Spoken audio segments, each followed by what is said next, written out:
So, fair warning, some of the immediate future videos may be a little too negative about the Scientology in Hollywoods, but it is what it is. But I am glad to report that I came in with fairly modest expectations, but especially episode 3 was, I'll be honest, it was losing me. I was like, this is really not going well. You're really losing me, aside from the good costumes and nice visual effects. Where are we going with this thing? But it got better. It did get better. And the second half of episode 3 redeemed itself. And episode 4 was pretty strong all the way.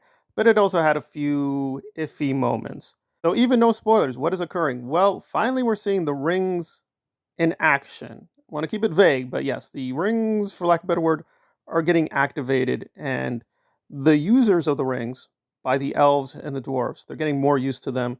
And you can already see a little bit of the corruption, especially on the dwarf side. So that's good. So the story is finally really moving, and the Easter eggs are incredible. I will spoil one of them because it's all over the place. You really can't hide it. Yeah, that Easter egg looked fantastic. So the visual effects were a little dodgy here and there, but where it needed to matter, it was very, very well done.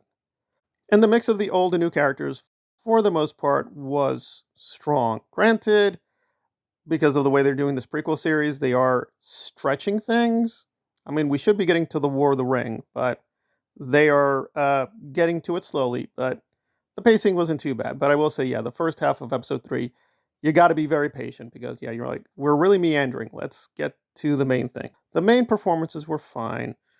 And again, the gut of the story was fine, but I would say the Numenor section, except for Pharazôn. Pharazôn is very promising, but even that was, I'm not gonna lie to you guys. It was laugh out silly when a certain key character shows up. You're like, alrighty then, and Pharazôn just pulls out his sword, and it just looks so ridiculous. It looks so ridiculous, but anyway, even that was okay. Even that was okay.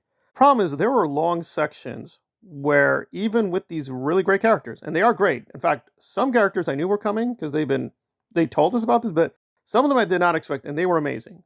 The characters who were promised did deliver for the most part. However, too many sections were devoted to romance. Okay, that's fine. Tolkien does have romance. He does have sex in the books. People need to read the books carefully. And there is a lot of comedy. And I think this is where they're trying to follow Tolkien. And Peter Jackson did the same thing, having this very silly, childish humor. And listen, Tolkien, that's in the books. It's what he wanted.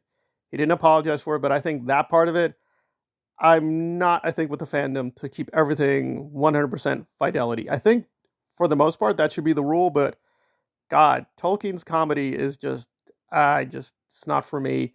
They're trying to imitate it. They're trying to do a Tolkien style of comedy, and it was really annoying. It was really annoying. And that went on for too long. That said, the action scenes, pretty strong, acting, pretty strong. And where the story is, I think, going, also pretty good, but, and this is more of a minor thing, it's more a political issue. For whatever reason, the dwarves, as well as the hobbits, I don't know why, they're telling the actors to have this very thick, like Irish, Scottish accent. Again, I'm not Irish or Scottish as far as I know, so I'm not really offended, but it was really noticeable, and that was getting a little annoying. But the hobbits overall were pretty good. They were pretty good too.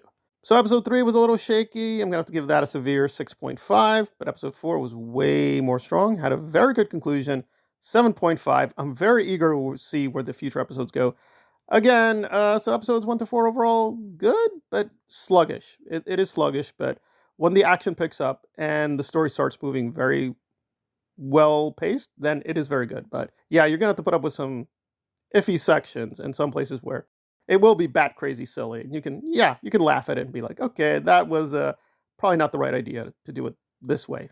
You know. But again, Tolkien wrote some bad jokes, and they are doing a damn good job trying to replicate his really bad jokes, good or bad.